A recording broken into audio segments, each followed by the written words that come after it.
All right, so we are back for another episode of the Productivity Show. And my name is Tam Pham, founder and CEO of Asian Efficiency, where we help people become more productive at work and in life. And today I'm joined by my usual co host, Brooks Duncan. How are you today, Brooks? I'm great. When we do these podcasts, sometimes we do an episode that really the whole reason for the podcast is I want to ask Tan some questions, and I could be like a normal person and just ask him, ask him offline. But we decided to make a podcast out of it. So this is mainly going to be me asking your advice, Tan. So I'm looking forward to getting it. Yeah, I think if we recorded our conversations that we have on Zoom and one on one, I think that would be podcast material in itself. But sometimes I think it'd be nice to do it in a public setting for everyone to kind of benefit from it too. So we're going to be doing that today. And today's topic is all about how to stay productive and kind of like things to be aware of as you're getting back into travel, whether it's like during or post pandemic. But before we start diving into that, one of the things we always like to do is share some of our favorite productivity resources. And today I have three of them for you here, all related to travel. So the first thing that I recommend, this is especially relevant if you live in the US, and that is a kind of like an expedited screening company called Clear. So I recommend signing up. And what Clear actually does, it's kind of like a third party company that works with TSA, that works with a lot of airports, where you can get to the front of the line. So even faster than TSA pre-check. And you can actually go through security without having an ID on you because they have all your data and info on file, like your eye data and your fingerprint data. So I highly recommend it. I use it all the time whenever I travel. They have one here at the Austin airport, and I go through security in literally like 2 minutes. So it's about $180 a year, but for the amount of travel that I do, it's definitely worth it. And I would say if you travel 2, 3 times a year, it's still worth it, honestly. Saves my behind so many times. So that is Clear. The second one, like I mentioned, is PreCheck. So PreCheck is actually something you can sign up for here within the United States. And basically what they do is they kind of do like a quick background check that you have no criminal records. And if you're all clean and good to go, they will give you like an ID number, like a pre-check number, as they call it. And then you can use that anytime when you book flights, and you get that little check mark on your boarding pass that allows you to go through security a lot faster as well, because you don't have to take out everything that you carry on with you. So highly recommend signing up for that as well. And then the third one is called Global Entry. So this is also kind of related to the US. However, there's a sister version of it called Nexus. So if you're in Canada, like Brooks is, you can sign up for Nexus as well. And this actually helps with international travel when you come back home. So when I come from Europe or from Asia back into the US, I can actually go through an expedited process as well to get through security a little bit faster. Because I've already been pre-screened. So I will have links to all of them in the show notes. I highly recommend signing up for them. And if you are someone who lives somewhere else, like let's say in Europe or in Australia or in Asia, my pro tip here would be to research your own version of these expedited screening processes and companies, because I'm pretty sure every continent or country will have one. So go check those out in your own local area. And we'll have links to all of them in the show notes. So you can go to theproductivityshow.com/363.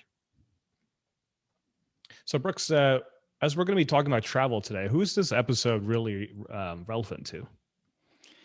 Yeah, we're in entering a kind of a new world when it comes to travel. People haven't been able to travel for quite some time, and in many places it's starting to open up. We just before recording, we talked about a friend of yours who took like a last minute trip over to the UK, and that's something you weren't able to do before quite some time ago. So if you're about to start traveling again and you want to do it in a stress-free and productive way, we're going to have some great advice for you for that.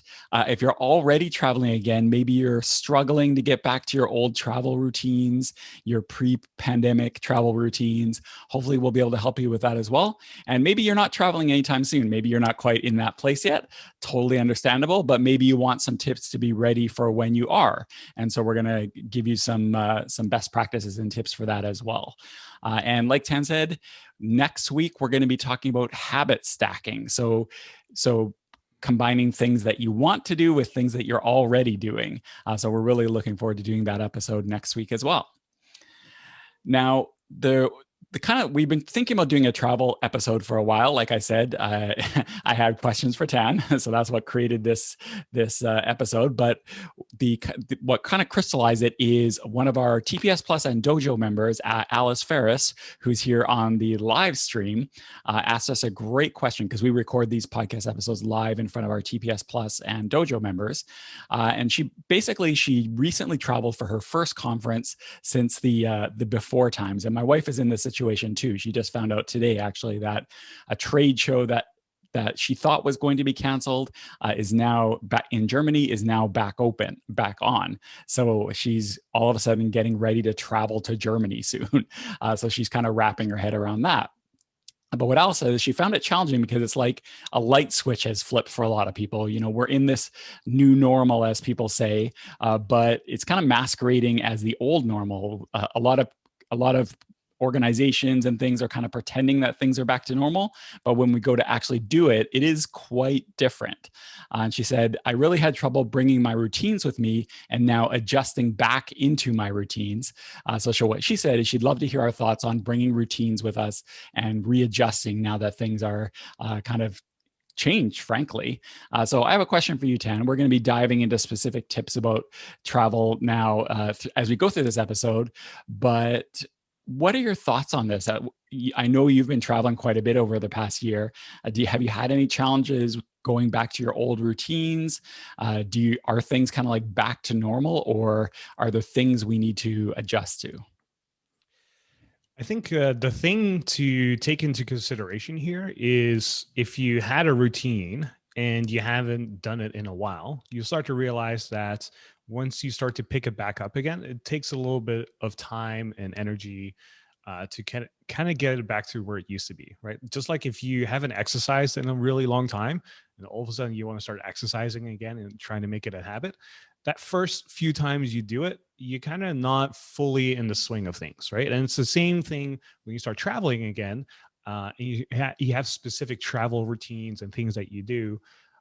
If you don't have a checklist for them or you don't have like a very set procedure somewhere written down, it takes a little bit of time and energy to kind of get back to where it used to be. So that is one, completely normal.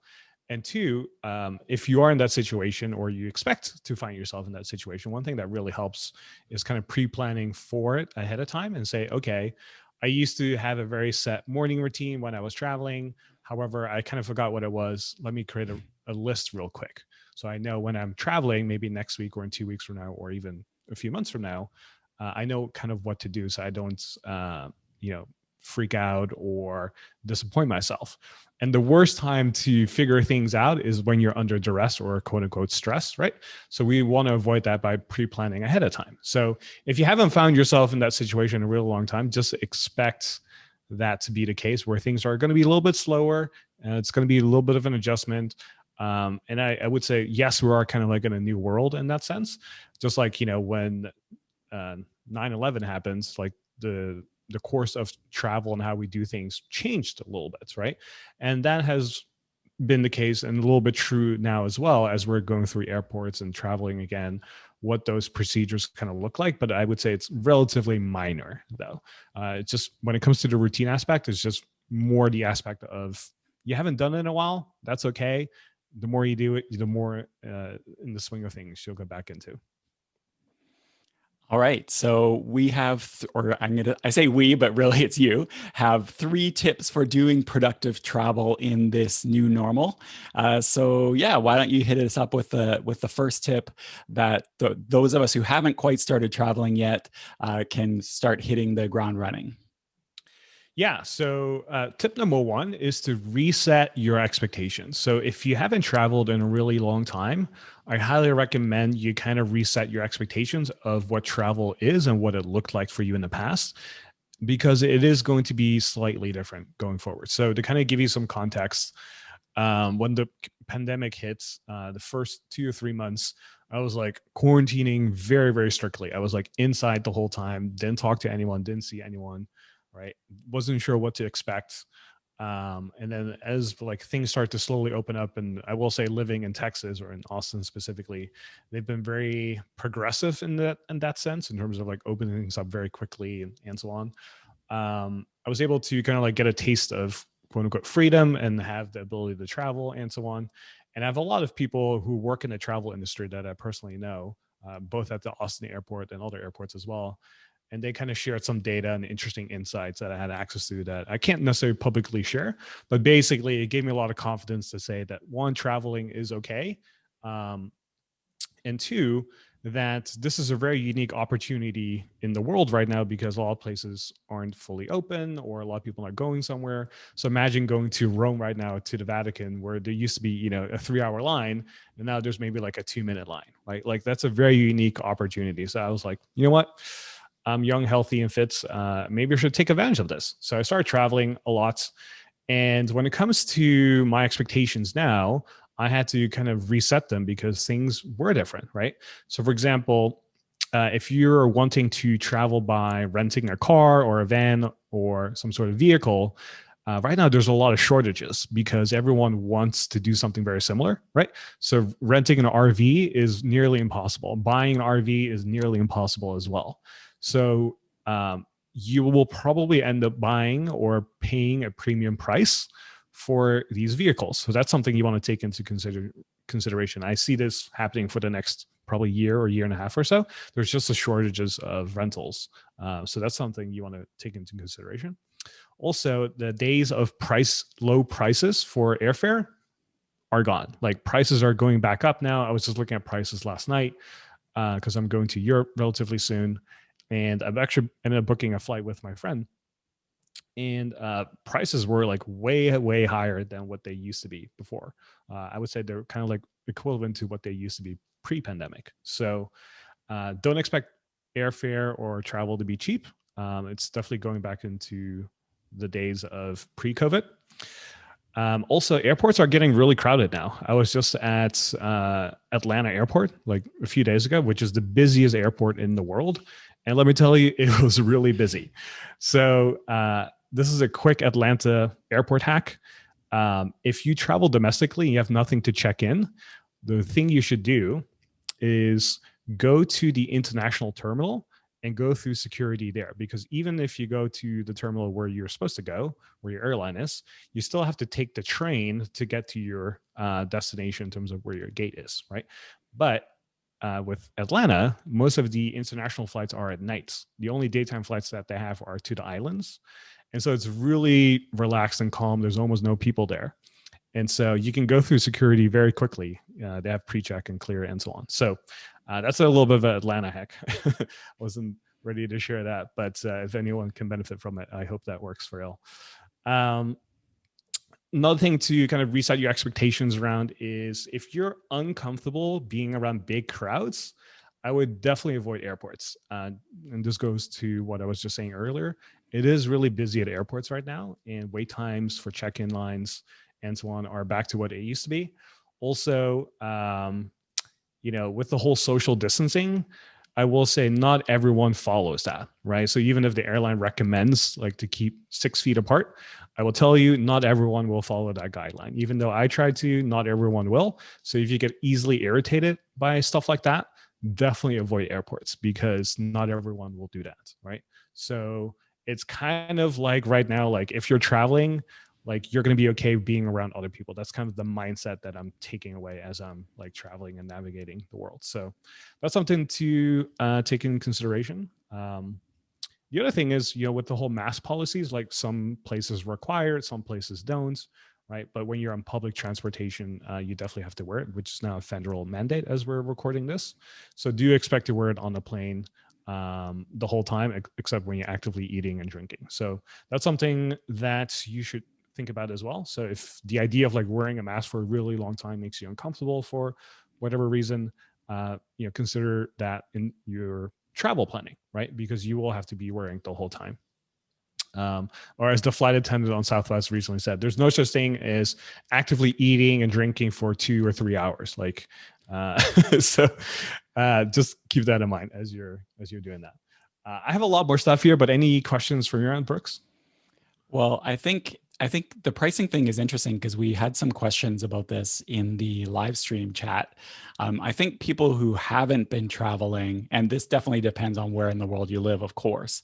For example, in Canada, the travel isn't quite as advanced as it is in the United States, so airlines are starting to offer deals and stuff like that. But it sounds like what you're saying is, if you're in the United States and you haven't been traveling, maybe you think that the airlines are like really trying to get flyers back. You would think that they're offering deals and stuff like that, but I think it sounds like what you're saying is flying is back. Lots of people are traveling, and therefore these incentives that you're probably expecting or hoping for aren't there anymore. In different countries, they probably are, but in the United States anyway, it sounds like not so much. Yeah, I think Alice made a good point here in the chats, and she kind of said, you know, the prices are back to where they used to be. However, the incentives for business travelers or frequent travelers to requalify for status are definitely there. Meaning, they want to make it easier for people to maintain their platinum status or gold status or whatever. And I've definitely seen that, right? So it's easier to requalify with the status that you have, and they kind of extended it nicely for most people. However, the price does not reflect that. So even though there are incentives, there aren't that many in terms of revenue or money. And I think it's just because the airlines kind of realized they lost a lot of money and they need to recoup that somehow.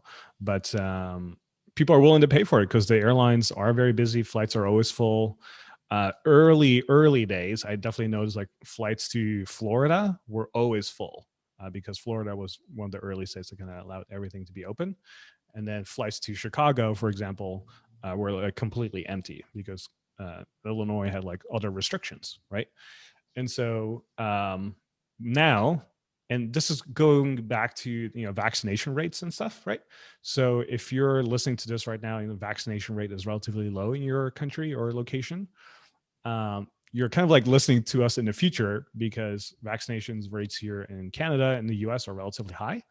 And so it allowed us to open up things a lot faster that way, right? So if you're in a situation where you are going to travel relatively soon as vaccination rates go up, just expect it to be a lot more hectic and crazy. So I will also say that traveling right now, you have to overcome a lot more hurdles than what you used to have to go through. And what I mean with that is, like, especially if it's international, you have to require like a negative test. Like if you had to, for example, go to Hawaii, which is still in the United States, because it's an island, they made it a lot stricter to get in there, right? So you had to come in, you had to maybe quarantine for a few days, you had to show a negative test multiple times before they would let you go out in the wild, right? So if you travel to another country, you might have to take that into consideration as well. But also when you fly back, because if for whatever reason you test positive, even if you are vaccinated, you might still have to quarantine, and that might affect budget, money, right? That might affect your work schedule and so on. So planning for trips is a lot more challenging because you have a lot more X factors to take into consideration, right? The other thing is regulations can change by the week. So you might have booked something 2 or 3 weeks out, and things might have changed by then, right? And things are happening very quickly and fast. So you have to be very flexible and adaptable more than ever before. As someone who is pretty rigid and structured, I definitely had to be more flexible in terms of my travel plans. And also, I can't really book anything more than 5, 6 weeks ahead of time because things just change too fast all the time, right? And then the other point is you have to understand risk assessment. So in this case, what if you contract COVID, even if you are vaccinated, right? What are the quarantine rules? What if you test positive on the way back home? How does this affect your work schedule? How does this affect money? These are all things you have to now think about, which you didn't have to in the past, right? So there's a lot more things you have to take into consideration as you're traveling. And that's what I mean with like resetting your expectations right now. But it doesn't take away that traveling is impossible or not as fun. It still is. Just be mindful about the expectations that you have pre-COVID versus post or during COVID. We have two more tips, so I don't want to get hung on this tip number one too long. But I have just one question for you. Do you have a sense when you're in the airports of, is it does it seem like most people are vacation, like trying to get that vacation that they wanted to take for a year and a half, finally get to do it? Or do you get a sense that there's lots of business travel starting now? Because I would have thought that a lot of what used to happen with business travel might have been replaced by Zoom or Teams or something like that. Do you get a sense, is it 50-50, more one way or the other? Or, I mean, it's hard to tell, obviously, but Yeah, without interviewing people, it's hard to tell, but I would have to say it's probably mostly is leisure. So vacation, leisure, fun, seeing family. Um, don't see a lot of people in suits, honestly. So I think a lot of the business travel has been replaced with Zoom meetings. Yeah, absolutely.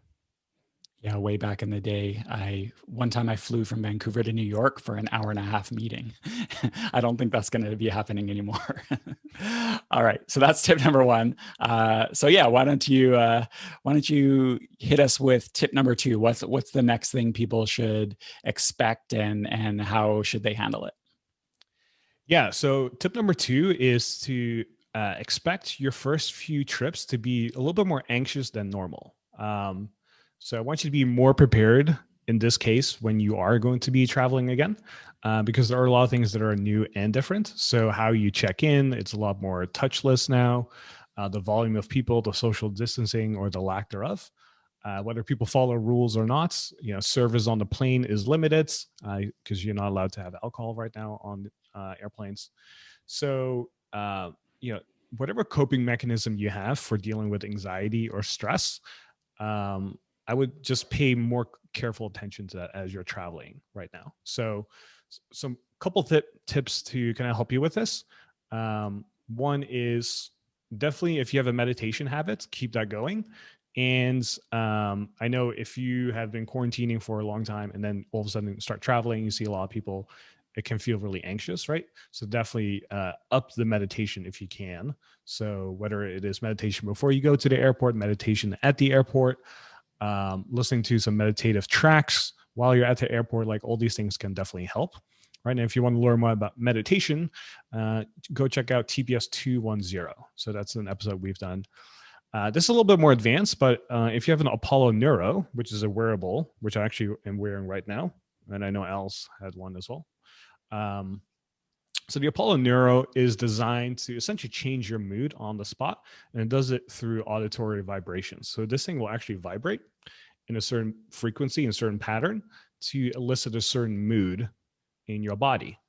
And it's really designed to increase your HRV. That's really what it's designed for. So HRV is kind of like a really important health metric that kind of measures your recovery in a way. But it is a precursor and predictor for many other different health related things. So it's a really interesting metric to study. And there's like things like HRV training, which you can look up, which is all about like how to improve it. And basically the higher the number, the better, right? That's the short version of it. And so what this thing does is basically improves your HRV, which is really about most of us are way overworked and stressed, right? So, which is the sympathetic nervous system. And what this is trying to do is engage your parasympathetic nervous system, which is all about relaxing, recovering, rejuvenating, which most of us aren't doing enough of, right? And so, think of it as like meditation on steroids by using a wearable. That's basically another way to describe it. So I've been using it for the last half year now as a kind of like an experiment to kind of see if I can improve my HRV. Um, but what I have found from all my travels is I will actually wear it before I go to the airport. And I don't know about you, Brooks, but I've flown thousands of flights, and sometimes I still get a little bit nervous or anxious before I get on the plane. Whether it's the volume of people that are around, right? I'm not a huge fan of turbulence. Like if turbulence happens, I'm like, ooh, like I get a little shaky sometimes. And so what I found is if I use the Apollo Neuro and I set it on the meditation track, I feel actually very calm, as if I'm just like meditating, literally. So even though I'm not actively doing it, the wearable device is doing it for me. So this is like my new favorite way of calming down by using this wearable. So I highly recommend it. It's about $300. Definitely search online for coupon codes. They're always out there. But I found it a really easy way to kind of stay stress free as I'm traveling. So That's something to consider. Another thing is supplements. So you can take certain specific supplements to reduce stress and anxiety, right? These are the ones that you can get over the counter, so you don't need a prescription or anything. So one is ashwagandha. The second one is L-theanine, which is the active ingredient in green tea that helps you calm and relax. And then the third one, which you probably are familiar with, is magnesium. So magnesium is kind of like our body's natural tranquilizer, and most people are using it for sleep to kind of relax at night, but you can also use it in daytime or before you go travel to kind of help your body relax. So those are some things to consider. Now, one thing I know you used to do quite a bit is go to lounges. We talked about that in previous podcasts about how it can be where many people found back in the before times, as we said, that it could be worth it to them to have a place to go to work, to get away from the crazy crowds, all that sort of stuff. Do you still do that? Are they even a thing now? Are they? What's your opinion on whether it's worth it if you have the way to access lounges and that sort of thing? Do they make a difference for all this? So lounges used to be closed for the longest time. They are open now, so or at least most are, I should say. So as vaccination rates went up, lounges started opening back up. And personally, I'm a big fan of lounges just because there's a smaller crowd, it's less busy, so it doesn't feel as anxious to me. And I would say if you can pay for that convenience, you can afford it, I would say go for it, right? There are some ways you can get into lounges for free if you have certain credit cards or something like that. For example, if you have the American Express Platinum, you get access to a lot of lounges, both the Amex Lounge, but also I think it's called Priority Pass lounges, which a lot of them are all over the US and all over the world, really. So that's something you can look into a little bit beyond the scope of what we usually talk about, but definitely look into that. Um, Another thing to kind of like think about as you're traveling, and talking about a little bit anxiety, expect to wear a mask. Everyone will be wearing a mask during this whole duration of your flight. So don't freak out if someone is not wearing one. Like I know I used to be, like I'm someone who follows the rules very strictly, right? So if it's a red light and there's like absolutely no cars, I will still wait. Like I'm that type of person, right? Like I rarely jaywalk. Um, and so I used to be a huge sticker, like, oh my gosh, like this person's not wearing a mask. Like, what do I do now? Like, you can kind of get reactive that way. But at the end of the day, I forgot the expression that someone mentioned to me, but it's basically, I'm butchering it because I'm really good at butchering expressions. But why are you making, if you're making fun of the clowns, why are you even at the circus? Like that's kind of like the idea. And so if you're going to the airport, you kind of already assume a lot of risk, right? And so that's something you want to take into consideration before you make any judgment calls and so on. And so the other thing I would want to say is be okay that your old rituals aren't fully caught up. So this goes back to what I was saying earlier regarding Alice's situation. You are adjusting to the new normal. So be okay with the fact that your routines are a little bit out of whack, that they might not be as optimal as they used to be. And that's okay, right? We don't have to beat ourselves up for this. The other thing I would say is it's worthwhile, and this is actually the very few times I will do this, is to buy travel insurance. I used to never buy travel insurance, but now there's just so many things that could go wrong with like travel that I think it's worthwhile to pay that extra $25-$30 for travel insurance, especially if you go international. And the reason I say this is because let's say you contract COVID, even if you have been vaccinated and you test positive, now you have to pay for some medical bills, medical testing. Maybe you have to quarantine somewhere. Like travel insurance should cover that. And so it's worth the extra $25-$30 in my opinion right now, until we're back to the, where it used to be, where we didn't have to worry about this stuff. So I think in the short term, this is just my strict opinion, it's worth all paying for travel insurance to kind of cover all these stuff and liabilities. Oh, that's a great tip. I never would have thought of the travel insurance thing. I mean, when Canadian, it's very normal for Canadians when going to the United States will always buy travel insurance, just because of medical system differences, let's just say. But I never really thought of extrapolating that to more COVID type, cancellations and quarantines and all that sort of stuff. So yeah, that's a great tip. All right. So we have one more tip to share. Tip number 3. Back in TPS 252, we gave a bunch of like really tactical travel tips. The episode is mainly about summer travel, but the tips we gave about, we talked about what's in our packing list. We talked about building our checklists and all that sort of stuff. So it's very tactical. So check out TPS 252 if you want to learn more of those type of tips. But for tip number 3, do you have any general updates to that as far as things you should do now to prepare for traveling? Yeah. So my tip number 3 for you here today is to update your checklist of what to bring with you. So we talked a lot about on episode 252, right? Yeah, 252, as you mentioned, about what to bring with you, what to consider, and so on.